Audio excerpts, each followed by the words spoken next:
Troubleshooting, restarting Fitbit Versa. 2. Your Fitbit Versa.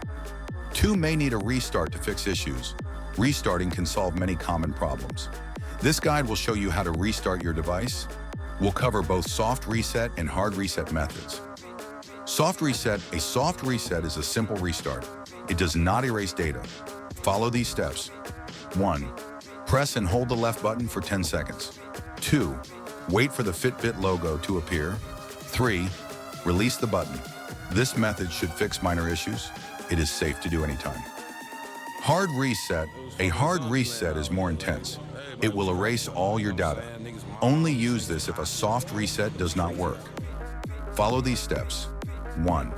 Go to the settings on your Fitbit. Select About.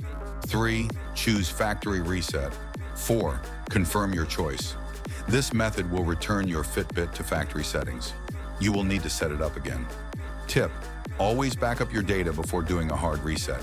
Please like, comment, share, subscribe. Thank you for watching video.